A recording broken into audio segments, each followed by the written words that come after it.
اس پر میں آپ کے سامنے پیش کروں گا کہ میرے نزدیک آج تین بنیادی مقاصد ہیں جس کے اوپر پیپل اسٹرگل ہے ضروری ہے، اور اس کے بعد اس کا ویٹ ہوگا۔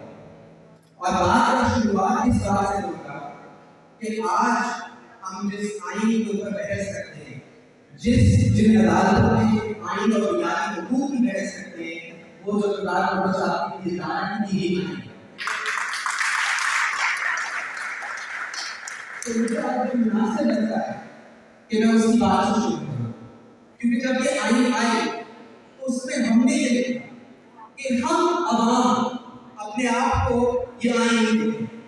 اس سے پہلے پاکستان میں جتنی آئین آئی، 76 کی آئین، 62 کی آئین، اس میں لکھا گیا تھا کہ I feel martial you command restore this constitution of the people of Pakistan۔ لیکن 73 کی آئین ہم نے عوام نے اپنے آپ کو کچھ وعدے دیے، ان میں سے پہلا وعدہ جمہوریت، جو کہ میں کہتا ہوں پہلا وعدہ، اصلی حقیقی جمہوریت۔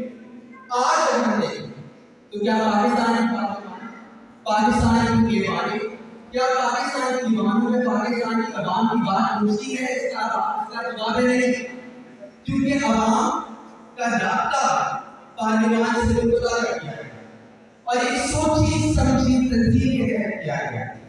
ہماری سیاست، ہمارے اقتدار کے کھیل، وہ سب اس بات پہ بھروسہ کرتے ہیں کہ اقتدار کا 8 فروری کو الیکشن ہوا، اور اس سے پہلے جو الیکشن ہوئے کے حوالے سے الیکشن آئین کا ایک ستون ہے، اور جو ستون اس لیے ہے کہ وہ ریاست اور صوبوں کو جوڑ کے رکھتا ہے۔ عوام کی نمائندگی ایوانوں میں وہ عوام کے جو انٹرسٹ ہیں، جو ان کی بلاؤں پہ ان کی بات ہے، ایوانوں میں ہوتی ہے، ان کے حق میں قانون سازی ہوتی ہے۔ اگر آپ رابطہ توڑ دیں تو وہ عوام کے حق کے اوپر ڈالا ہے، اور ہم اس آئین میں، اس نظام میں جس وقت ہیں تو وہ ہم ایک ڈاکہ شدہ نظام کے اندر اس وقت ہیں۔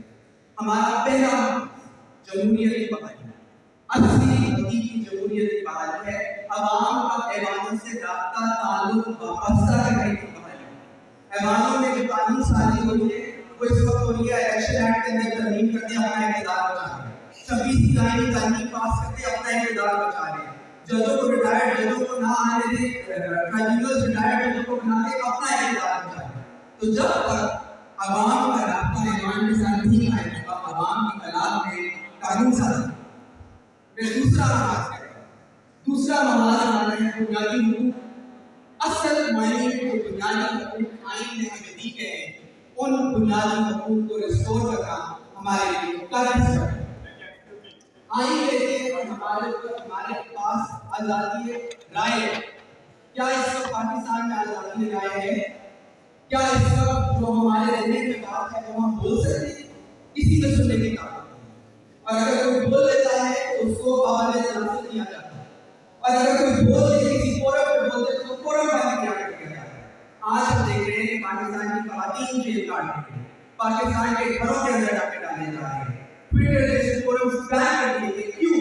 کیونکہ عوام کی جو آواز، جو رائے ہے، آزادی رائے، اس کے اوپر ڈاکہ ڈالا۔ دوسری بات، کیا ہم احتجاج کر سکتے ہیں؟ آج کی تقریب ہے یہ اس لیے کچھ آئین ہے کیونکہ یہ ایک آئلینڈ ہے، جزیرہ ہے، جہاں ہم آ کے اپنے دل کی بات کر سکتے ہیں، جہاں ہم آ کے لوگوں کے حقوق کی بات کر سکتے ہیں، آئین کی بات کر سکتے ہیں۔ کیا ہم جیسے دعوے کر سکتے ہیں؟ نہیں، لوگوں کے اوپر گولیاں چلائی جا رہی ہیں، لوگوں کو روکا جا رہا ہے۔ اکثر لیڈر صاحب آئے ان کو پیٹر سے روکا دیا گیا، تاکہ بلوچستان اور سندھ میں خواتین لیکن ان کے اوپر NGOs آتے وہ پابندی سے حاصل ہو گئی۔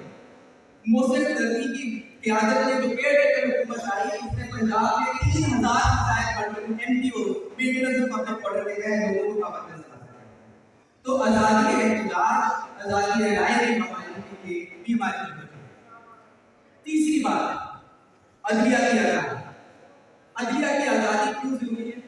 کیونکہ جو آئین کو دیے گئے حقوق ان کی ضامن ایک آزاد نڈر کرتی ہے، کیونکہ جو عام عوام ہے اس کو ایک انسان جب اپنا حق لے پاتا ہے تو وہ جانے کا مطلب عدالت کے اندر اس کو بات کرنا ہے۔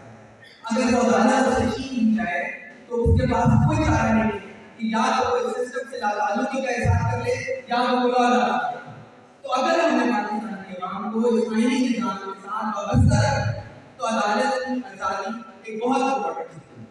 میں یہاں سے بتا ہوں کہ کچھ ہی دیر ہے اسی ہائی کورٹ کے اندر ایک انسان 12 سال والے انسان نے اپنے آپ کو نظر آتش کیا کیونکہ اس کو کئی سال اس عدالت سے انصاف نہیں ملا اور اس کے چلے جانے کے بعد اسی ادارے نے اس کو نوکری سے نکالا تھا, اس کو کمپنسیشن دی, لیکن اس کا جانا کون دے گا جب بچوں کا باپ چلا گیا؟